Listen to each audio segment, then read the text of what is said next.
নমস্কার, আমার আপনজনেরা, রুদ্রবার্তে আপনাদের সকলকে স্বাগত জানাই। আমি রুদ্রপ্রসাদ ব্যানার্জি। এই রাজ্যে নরেন্দ্র মোদীর আগমন এবং তারপর রাজ্য রাজনীতিতে এমন একটা পরিস্থিতি তৈরি হয়েছে যেখানে দাঁড়িয়ে বাংলার প্রতিটা মানুষ বুঝে গেছেন এবং দেশবাসী বুঝে গেছে যে মমতা বন্দ্যোপাধ্যায় কার্যত ঘাবড়ে গেছেন। এবং এই রাজ্যে বঙ্গ বিজেপির একটা উপরই পাওনা হয়ে গেল প্রধানমন্ত্রী নরেন্দ্র মোদীর এই রাজ্যে আসা।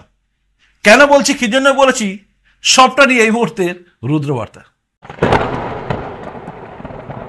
আপনারা জানেন এই রাজ্যে প্রধানমন্ত্রী নরেন্দ্র মোদী আজকে এসেছিলেন এবং আলিপুরদুয়ারে তিনি একটা দুর্দান্ত ভাষণ দিয়েছেন।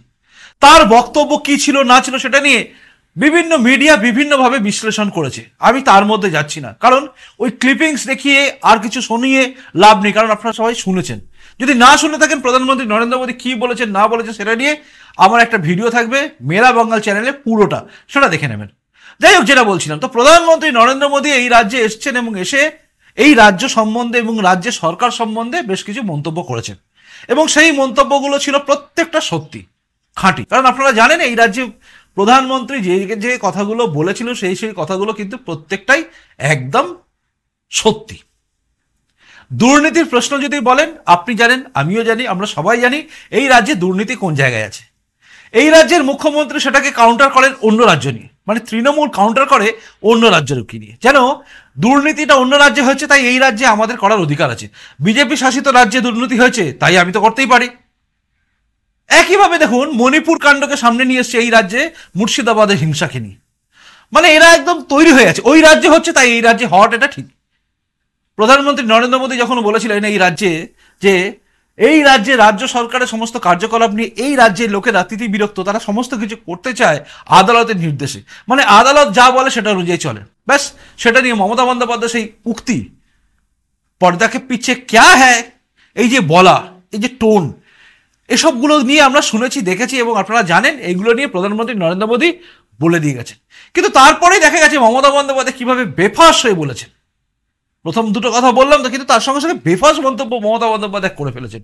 অ্যাকচুয়ালি মমতা বন্দ্যোপাধ্যায় এই বেফাঁস মন্তব্য করার পেছনে কারণ কি জানেন? কারণটাই হচ্ছে এই বাংলার রাজনৈতিক মহলে, আমি কেন বলেছি প্রথমে যে দোলাচালে চলে গেছে রাজনীতি, কেন জানেন? কারণ হচ্ছে অপারেশন সিঁদুরের পরে ভারতীয় জনতা পার্টি বা বিজেপির সাফল্য নিয়ে কিন্তু সবাই চিন্তিত। সবাই জানে, এক মনে একভাবে জানে, যে সবাই জানে যে গোটা দেশবাসী অপারেশন সিঁদুরের জন্য নরেন্দ্র মোদীকে একদম উঁচুতে রেখে দিয়েছে এবং সবাই বুকের ভেতরে স্থান দিয়েছে নরেন্দ্র মোদীর। দেখুন, সেনাবাহিনী করেনি, সেনাবাহিনী করেছে, এই যে কথাগুলো বলছেন মমতা ব্যানার্জিও বলছেন, তৃণমূলও বলছে, রাহুল গান্ধীও বলছে, মানে সবাই বলছে, কিন্তু কার্যত কেউ বলছে না যে সেনাবাহিনী তো 2008-এও ছিল, 2011-এও ছিল, সবসময় ছিল। সেই সেনাবাহিনীকে কাজে কেন লাগায়নি? তখন কি সেনাবাহিনী ছিল না? তখন কেন 2008-এ যখন 26/11 হয়েছিল তখন কেন সেনাবাহিনীকে দিয়ে পাকিস্তান দখল করার চেষ্টা করা হলো না? এই প্রশ্নের উত্তর বা এই প্রশ্নটা কেউ করে না। আসলে তখন তো করেনি, তখন তো সেনাবাহিনী ছিল নাকি তখন সেনাবাহিনী অযোগ্য ছিল? মানে সেনাবাহিনীর অপমান করেন এই সমস্ত নেতা মন্ত্রীরা, যারা কার্যত প্রধানমন্ত্রী নরেন্দ্র মোদীকে ছোট করে দেখাতে গিয়ে সেনাবাহিনীকে নিয়ে এমন কথা বলছেন যাতে মনে হয় 2008, 2011 এই দেশে যতদিন পর্যন্ত সন্ত্রাসবাদী আক্রমণে মানুষ মারা গেছে প্রত্যেকটা ক্ষেত্রে সেনাবাহিনী যেন থেকেও ছিল না। তা তো নয়, সেনাবাহিনী সেদিনও ছিল, আজও আছে। সেনাবাহিনী সেদিনও পারত পাকিস্তানকে টাইট করে দিতে, আজও পারে, কিন্তু সেনাবাহিনীকে অর্ডার দেওয়ার কেউ ছিল না, আর সেই অর্ডারটা দিয়েছেন প্রধানমন্ত্রী নরেন্দ্র মোদী। এতদিন পর্যন্ত এয়ারফোর্স, নেভি আর আর্মি এই তিনটেকে আটকে রাখা হতো, নিজেদের হাতে রাখা হতো, যা কিছু করতে দেবো না। কিন্তু মোদীজি এমনই, তিনি করে দিয়েছেন প্রত্যেককে মুক্ত, আপনারা যা খুশি ডিসিশন নিন, আপনারা যা খুশি ডিসিশন নিন, আপনাদের মনে হবে যদি যেটা করা দরকার সেটা করুন। এবং তারপরেই আমরা দেখেছি অপারেশন সিঁদুর হওয়া। কিন্তু এই অপারেশন সিঁদুর হওয়ার পরে যেভাবে ভারতবাসীর বুক চওড়া হয়ে গেছে যে পাকিস্তানে ঢুকে মেরে এসেছি, এটা হয়, সেই জায়গায় দাঁড়ানো সবকিছু হয়েছে নরেন্দ্র মোদীর জন্য। যতই রাজনৈতিক দলগুলো, মানে এই তৃণমূল বলুন বা সিপিএম বলুন বা কংগ্রেস বলুন, এরা যতই বলুন যে নরেন্দ্র মোদী করেননি, এটা কিছু করেননি, কিন্তু মানুষ জানে অর্ডারটা যে দিয়েছে সেই হচ্ছে মেন। আগেও প্রধানমন্ত্রীরা ছিল, কেউ করেনি, কিন্তু মোদীজি করেছেন। পর 3বার সার্জিক্যাল স্ট্রাইক করেছেন, তাই মোদীকে মানতে হবে। আর এখানে গিয়েই কিন্তু খটকে গেছে মমতা বন্দ্যোপাধ্যায় সবকিছু। কারণ আজ যখন এই রাজ্যে ঢুকে মোদীজি যখন এই সমস্ত কথাগুলো বলেছেন, তখন মমতা বন্দ্যোপাধ্যায় বিরাট যে চিন্তায় ছিলেন সেটা বোঝা যাচ্ছে তার কথাগুলো। লাগামহীন ভাবে কথা বলেছেন, যে কথাগুলো বলার জন্য গোটা দেশবাসী এই রাজ্যের মমতা বন্দ্যোপাধ্যায়কে কোন চোখে দেখছেন এবং আমাদের কোন চোখে দেখছেন জানি না। কারণ তিনি যেভাবে বলেছেন, প্রধানমন্ত্রী তো নিজের স্ত্রীকে সিঁদুর দিতে পারেন না, এই যে কথাগুলো বলেছেন এবং সিঁদুর বেচতে এসছেন। দেখুন, আমরা দেখেছিলাম উদয়ন গুহ বলেছে, কিন্তু উদয়ন গুহ যা বললেন সেটাই মমতা বন্দ্যোপাধ্যায় বললেন। আগে চা বেচতেন, পাহারাদার হলেন, এখন তিনি সিঁদুর বেচতে এসছেন। এই যে কথাগুলো, এই কথাগুলো যখন বলছেন না, তখন কিন্তু মানে ভেবে বলছেন না, তিনি একদম হুড়মুড় করে বলে ফেলছেন। মানে তিনি জানেন তার জায়গা দুর্গ ভাঙার জায়গায় চলে এসছে। একদিকে তিনি একটা সবচেয়ে বড় ভুল করেছেন, যেটা আমি বারবার বলি, সেটা হচ্ছে অভিষেক বন্দ্যোপাধ্যায়কে পাঠিয়ে। সবচেয়ে বড় রাজনৈতিক ভুল মমতা বন্দ্যোপাধ্যায় করেছেন। আপনি প্রশ্ন করতেই পারেন কেন, আমি আপনাকে বলে দিচ্ছি। অভিষেক বন্দ্যোপাধ্যায় যে গেছেন বিদেশে, বিদেশের মাটিতে দাঁড়িয়ে অভিষেক বন্দ্যোপাধ্যায় কিন্তু দেশের জয়গান করছেন, যেটা হওয়া স্বাভাবিক। তিনি বলেছেন সবার আগে আমার কাছে দেশ, কিন্তু তিনি নিজের জায়গা বোঝাতে গিয়ে যেগুলো বলেছেন, আজকে আন্তর্জাতিক মহলে অভিষেক বন্দ্যোপাধ্যায়ের একটা জায়গা তৈরি হয়েছে, যে তারা বলছে হ্যাঁ বলছে, পরিষ্কার বলছে সাপই, তারপরে আমরা করেছি, ঠিক করেছি, এই যে কথাগুলো দেশের হয়ে বলছেন আমি মোদির বিরুদ্ধে বলি, কিন্তু দেশের জন্য আমি লড়তে এসেছি, দেশের হয়ে বলতে এসেছি। সেখানে দাঁড়িয়ে মমতা বন্দ্যোপাধ্যায় এই রাজ্যে বসে যতই বলুন, তিনি কিচ্ছু করার জায়গা নেই। কারণ গোটা বিশ্বের কাছে মোদী সরকারের গুণগানই কিন্তু চলছে। অভিষেক বন্দ্যোপাধ্যায় গিয়ে দেশের গুণগান করলেও সেই মোদী সরকারের নাম হবে। কারণ এখন আমেরিকা যা কিছু করছে, নাম কার হয়? ডোনাল্ড ট্রাম্পের, তাই তো? বাংলাদেশে হিন্দুদের উপর অত্যাচার হচ্ছে, কার নাম হয়? বদনাম হয় ইউনুসের, তাই তো? ভাবুন ভালো করে, পাকিস্তানে যা কিছু হয়েছে, কার নাম হয়েছে? ওই শরীফের। তো আর যা যা হচ্ছে প্রত্যেকটা দেশ দেখুন। আপনি ইসরায়েলের কথা শুনুন, ইসরায়েল নিয়ে কে করছে? গাজায় কে বোম ফেলেছে? নেতানিয়াহু। তো সবকিছু দেখুন, মাথা যে থাকে তার নাম হয়। তাই যখনই বিশ্বের দরবারে গেছেন এরা, তার মধ্যে অভিষেক ব্যানার্জি গেছেন, যা কিছুই বলছেন সবকিছু কিন্তু ফেভারে যাবে নরেন্দ্র মোদী, তাই না?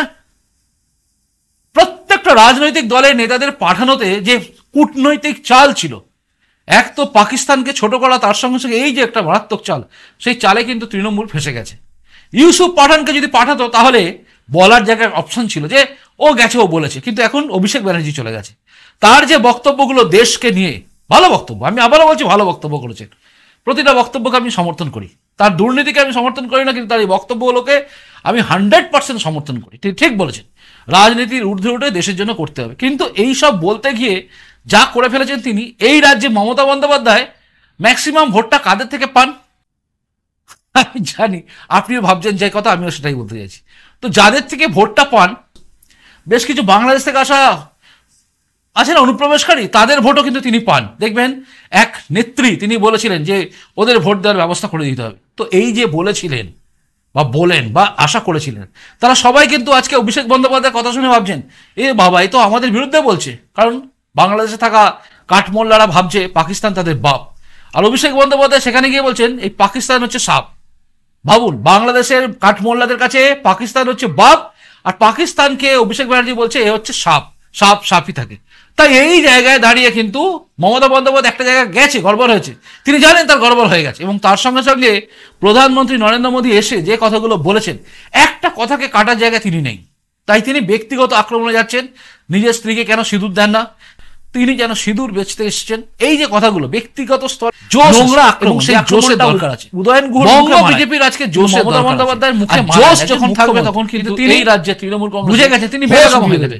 पर्दे के पीछे क्या है, पर्दे के पीछे क्या है, ক্যাডার এই যে বলা বিজেপির সাংগঠনিক ক্ষমতা কিন্তু মোদী বলছেন যে এই রাজ্যে এখন অনেক জায়গায় ভেঙে আছে, এটা বাস্তব কথা। সরকারের গঠনে তারা আইনের উপর ভরসা, আদালতে চলে যায়। সাংগঠনিক বিজেপি যদি তাদের ঠিক বলে কাজগুলো শুরু করে, কথা আছে নিচু স্তরে যদি আন্দোলন শুরু হয়, তৃণমূলকে সরানো তারপর पर्दे के पीछे क्या है, সময়ের অপেক্ষা। এই যে সময়ের অপেক্ষা, প্রতিটা বক্তব্যকে নিয়ে আমি ভিডিও করতে পারবো, মোদী যেভাবে বলে গেলেন প্রত্যেকটা বক্তব্যকে কেটে ভিডিও করা যায়। আর পারের লড়াই কথা তিনি বলে গেছেন, কারণ আপনারা এবার লড়াইটা হবে কিন্তু 26 আর পারের লড়াই। কি হবে বলে তিনি তো ভুলভাল পারের লড়াই, মনে রাখবেন এই লড়াই কিন্তু সবার জন্য আর পারের লড়াই, এই রাজ্যের জন্য আর পারের লড়াই, আমার জন্য আর পারের লড়াই। এই রাজনৈতিক দোলাচলের মধ্যে প্রত্যেকটাই পরিবর্তন, বেকায়দায় পড়ে গেছে। Enough is enough. মোদী এই রাজ্যে আসাটা শুধুমাত্র দুর্নীতি ছিল, তখন অনেকে গা সহ্য করে ফেলতে হতে পারে, কিন্তু বিজেপি কেন জীবিত, তারা ঝাড়বে। এবার এই জায়গা অনেকে মেনে নিয়েছিল, নরেন্দ্র মোদীর সমস্ত বক্তব্যগুলোকে আপনি যখন ধরেছেন, চলে আসছে লোক, সবাই টাকা দাও, আমি ধরেছি সিন্ডিকেট একটা কথা, এগুলো আমরা বাংলাতে দেখেছি বিজেপির কর্মীদের জন্য বলেছেন, এবং সেটাই হচ্ছে সবচেয়ে বড় কথা। এরা তো করবে, কোমর বাঁধো, তৈরি হও, এই লড়াই তোমাদের লড়তে। তারপরে দেখেছি এখন কোমর বাঁধার কথা বলা মানে কিন্তু চাল উড়ে গেছে, সেই চালের পয়সা, এই কথাটা বলেছেন যখন নরেন্দ্র মোদী, এটাই হচ্ছে টাকা বড় টাকা ঢুকে যাচ্ছে অন্য এই রাজ্যে থাকা, আমরা চুপ করে আছি, হতে পারে নিচু স্তরের এই রাজ্যের বিজেপির কর্মীদের, যাদের উপর ভর করেছিলাম রাজনৈতিক দল টিকে থাকে, শিক্ষা দুর্নীতি, চাকরি দুর্নীতি, আজকে মমতা বন্দ্যোপাধ্যায় তাদের যখন কোমর বেঁধে নাচতে বলেন বিজেপি করেছে, সিপিএম, তাদের মধ্যে একটা কেন আদালতে গেছে। পার্থ চ্যাটার্জি জেলে যেত না, অর্পিতাকে নিয়ে সুখে থাকতো, কোটি কোটি টাকা ঝেড়ে ফ্ল্যাটের নিচে, বালিশের নিচে, চেয়ারের নিচে গুঁজে রাখতো। মমতা বন্দ্যোপাধ্যায় সেটাই চেয়েছিলেন মনে হয়, কারণ আদালতে যদি না যেতেন এনারা, তাহলে কিন্তু এগুলো হতো না। এসএসসি দুর্নীতি আমরা জানি কোথায় আছে। পার্থ চ্যাটার্জি শিক্ষামন্ত্রী ছিলেন, চাকরি বেচে শিক্ষামন্ত্রী জেলে আছে, আবার ডায়লগ মারছেন মুখ্যমন্ত্রী। লজ্জা শরম বলে কিচ্ছু নেই এই রাজ্যে। যাই হোক, তিনি তার মতো বলেছেন, সেগুলো আমরা দেখেছি। আমরা দেখার পরে ভেবেছিলাম যে এটাও না হয় মেনে নিলাম। যখন 26,000 শিক্ষক শিক্ষিকার চাকরি চলে গেল, তখন আমরা বুঝলাম যে কোথায় যাচ্ছে আমরা, ভবিষ্যৎ প্রজন্মকে শেষ করছে। অনেকেই বলেছিলেন যে এই যে লক্ষ্মীর ভাণ্ডারে টাকা আসছে তে হয়ে যাবে, কিন্তু মনে রাখবেন বিয়ে দিতে গিয়ে ভাঁড়ে মা ভবানী হয়ে গেছে, এবার আরও হবে। এমনিতেই ভাঁড়ে মা ভবানী হয়ে গেছে, বিয়ে দিতে গিয়ে সব শেষ হয়ে যাবে, লাল বাতি জ্বলে যাবে সরকারে। তো সেখানে দাঁড়িয়ে কি করবে সরকার? এই টাকাও দিতে পারবে না, লক্ষ্মীর ভাণ্ডারও দিতে পারবে না। আর সর্বশেষ যেটা ছিল যে এই বাংলাতে আমরা যেটা দেখিনি, ধর্মের কারণে খুন করে দিচ্ছে, শুধুমাত্র ধর্মীয় কারণে খুন করছে। কোথায় ওয়াকআপ নিয়ে হচ্ছে, তার জন্য ধর্মীয় কারণে মুর্শিদাবাদে খুন করে দিল। এক জেলা থেকে পালিয়ে লোক চলে আসছে অন্য জেলায়, আর সহ্য করা জায়গা নেই। এক মন্ত্রী দাঁড়িয়ে বলছে হিন্দু ধর্মে যারা জন্মগ্রহণ করেছে, মানে ইসলাম ধর্মে যারা জন্মগ্রহণ করেনি তাদের দুর্ভাগ্য, তারপর তাদেরকে তিনি দাওয়াত ইসলাম দিচ্ছেন। আর সহ্য করা যায় না। যখন কোনো বিধায়ক বলে কেটে ভাগীরথীর জলে ভাসিয়ে দেব হিন্দুদের, তখন আর সহ্য করা যায় না। তারপর যখন এরকম খুন হয় হিন্দু হওয়ার জন্য, আর সহ্য করার জায়গা থাকে না। তাই আমাদের আর পাড়ায় লড়াই লড়তে হবে, এবং এই আর পাড়ায় লড়াইয়ের জন্য বিজেপির কর্মীরা কোমর বাঁধছে। এবং নরেন্দ্র মোদীর এই বক্তব্য যে কোমর বেঁধে তৈরি হও, এটা কিন্তু অনেক বড় কথা। এটা অনেক বড় কথা, অনেক ইন্সপায়ার করবে বিজেপিকে, এবং এটাই কিন্তু কাল হবে তৃণমূলের পক্ষে। মনে রাখবেন ত্রিলোচন মাহাতোকে যেদিন গলায় দড়ি দিয়ে ঝুলিয়ে দিয়েছিল, সেদিন ত্রিলোচন মাহাতোর শুধু মৃত্যু হয়নি, মৃত্যু হয়েছিল গণতন্ত্রের। সেদিন মৃত্যু হয়েছিল গণতন্ত্রের। সেই ছেলেটি যে 18 বছরের কম বয়সী ছিল, তাকে গলায় দড়ি দিয়ে ঝুলিয়ে দিয়েছিল তৃণমূলের উন্মাদরা, যারা সিপিএমে হারবাদ ছিল, তৃণমূলে যে উন্মাদ হয়েছে তারা মেরেছিল, তৃণমূল মেরেছিল। সেদিনও বিজেপির কর্মীরা রাস্তায় ছিল। অভিজিৎ সরকারকে 2021-এর নির্বাচনের পরে যখন গলায় তার দিয়ে পেঁচিয়ে নির্মমভাবে নৃশংসভাবে হত্যা করলো, তার কুকুরগুলোকে মেরে দিল, তখনও বাংলার মানুষ দেখেছে বিজেপির কর্মীরা তারপরে মার খাওয়ার পরে যারা এখনো বিজেপি করছে তারা পালিয়ে যাবে না। তাই 2026-এর লড়াই তাদের সকলের জন্য, আর পাড়ের লড়াই। এই আর পাড়ের লড়াই লড়ার জন্য কিন্তু বিজেপি তৈরি হচ্ছে, কারণ মোদিজিও বলে দিলেন যে কোমর বাঁধো। তাই আমার মনে হচ্ছে শ্রেষ্ঠ কথা ছিল এটা। আর এই কথার উপর দাঁড়িয়ে কিন্তু বিজেপির কর্মীরা উঠে দাঁড়াবে, লড়বে আমার মনে হচ্ছে। যাই হোক, আপনার কি মনে হচ্ছে জানাবেন। পুরো প্রতিবেদনটা দেখার পরে আপনার কি কি মনে হচ্ছে অবশ্যই কমেন্ট বক্সে কমেন্ট করবেন। প্রতিবেদনটা ভালো লাগলে লাইক করবেন, শুধু না সবার কাছে শেয়ার করবেন, কারণ জানানোর দরকার, জাগানোর দরকার বাংলার মানুষকে যে হ্যাঁ, বিজেপি এবার পারবে, আমাদের পারতে হবে, আর পারে লড়াই আমাদের নামতে হবেই।